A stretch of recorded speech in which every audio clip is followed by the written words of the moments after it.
There once lived a man named David, a striking figure with smooth dark skin, broad shoulders, and a smile that charmed nearly everyone who met him. Admired in his community, he had the look of a man who had it all.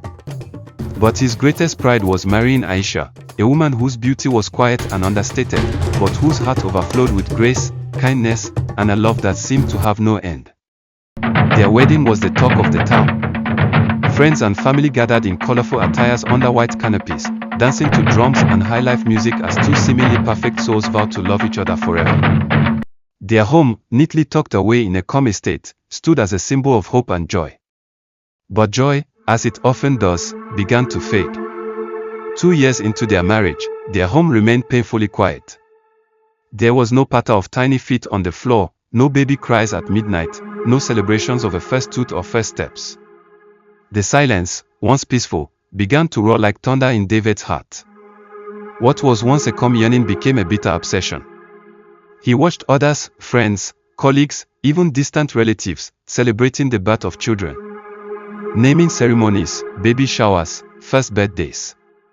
Every photo, every post, every baby bump stung him like a dagger. And in that bitterness, he began to look at Aisha differently. At first, it was subtle. Short answers. Avoiding eye contact. Long silences at dinner. Then came the accusations, "What's wrong with you? You can't even do the one thing a woman should do." Aisha would quietly absorb it all. She'd blame herself, bury her tears in her pillow, and pray harder with every passing night. Their once warm home turned cold. Conversations turned into arguments, arguments into harsh words, and harsh words into long, brutal silences. David, once gentle, became unpredictable. At times, his anger pushed him to the edge, his hand trembling mid-air as if debating whether or not to strike her. But he never did. Still, the emotional wounds cut deeper than any physical blow. Aisha, through all this, remained composed. Not because she was numb, but because she believed in patience, in hope, and in the vows she had made. She reminded herself that this, too, might pass. But one night, everything shattered. David returned home late, his face twisted with frustration. A business deal had gone wrong, and the weight of childlessness pressed harder than ever. Without speaking a word, he approached Aisha. There was no affection in his touch, no warmth in his voice. He forced himself on her, deaf to her quiet protest. Her tears streamed silently down her cheeks. As she wept, she whispered, "My husband, you don't need to be aggressive. I'm your wife. My body is yours when you need it." The next few days were a blur. Aisha felt ill, nauseated, fatigued, and faint. Assuming it was stress, she visited the hospital. A routine check became a turning point. The doctor walked in with a smile and said, "Congratulations, Mrs. Aisha. You're pregnant." She blinked. "Excuse me. We ran the test twice. You're expecting." Tears welled up in her eyes. For years, she had prayed for this. For a sign. For something to hold on to. And now it was here, life growing inside her. She asked for another test, and it came out the same. Positive. Overwhelmed, she walked home, singing softly to herself. The sun seemed brighter, the birds chirped louder, and her heart beat with hope again. That evening, when David returned from work, she met him at the door, beaming. "Welcome, my husband," she said warmly. He looked at her, rolled his eyes, and walked past without a word. Later, after his bath, he sat in the dining area. "Where's my food?" he barked. Aisha served him a warm meal with freshly squeezed juice and sat opposite him. She couldn't stop smiling. "My husband," she began, "I have more than food for you tonight." He raised an eyebrow. As he lifted the glass to drink, she said softly, "I'm pregnant." He choked. Juice spilled from his mouth. "What did you just say?" "I'm pregnant." He slammed the glass down on the table. "Is that what this drama is about?" For the first time, something inside Aisha cracked. Her voice rose, not in anger, but in wounded strength. "All I have ever done is love you. Is it too much to ask to be treated like a human being? Just for one day. I have become a slave in my own home, walking on eggshells, while you treat me like I'm the enemy. Yet, I still gave you what you wanted most. David stood and paced the room. If you want to make me happy, then get out of my life. Aisha stared, stunned.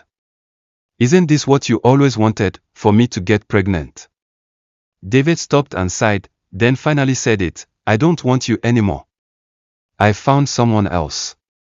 Someone better. You're not the woman I need. The words pierced her soul. And just like that, without a moment's hesitation, he threw her out. Pregnant and heartbroken, Aisha wandered the streets, clutching her small bag. Night fell, and her feet ached. Tears blurred her vision.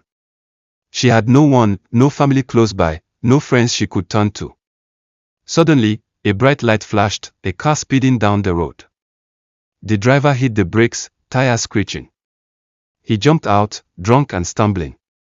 He vomited by the sidewalk, barely coherent.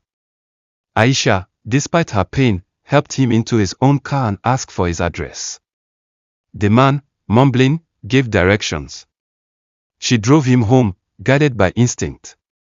Inside his house, large, stylish, and cold, she cleaned him up, laid him on his bed, and covered him with a blanket. Then she curled up on the living room couch and slept. The morning sun filtered through the curtains. The man, now sober, descended the stairs groggily and froze.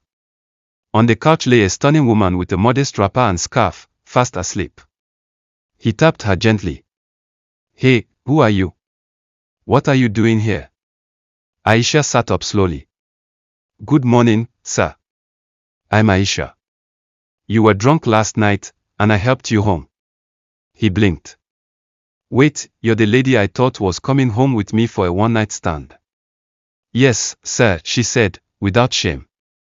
Something about her honesty struck him. Most people would have taken advantage of the situation, but she hadn't. Curious and a little awkward, he said, let me give you 200,000 Nigerian nairas. As thanks. I can't take it, she replied gently. He frowned. Why not? I lied. I didn't know you.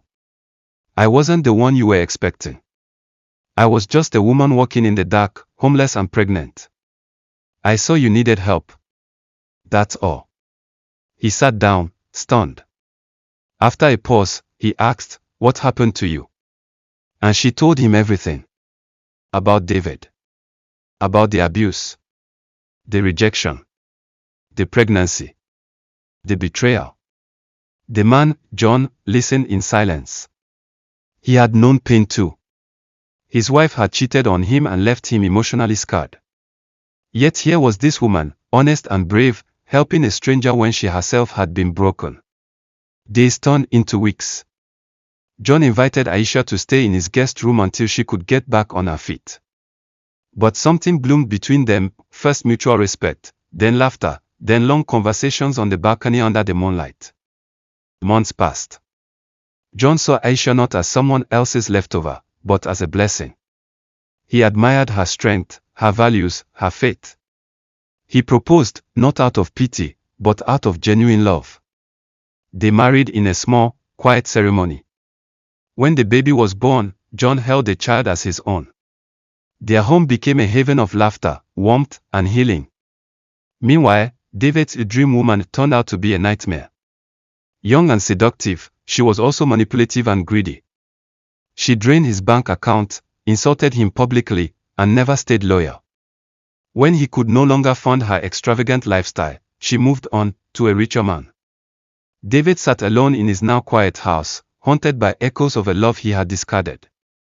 He thought of Aisha often, her smile, her patience, her loyalty. Guilt crushed him. Regret consumed him. But it was too late. Aisha had moved on. She had found peace.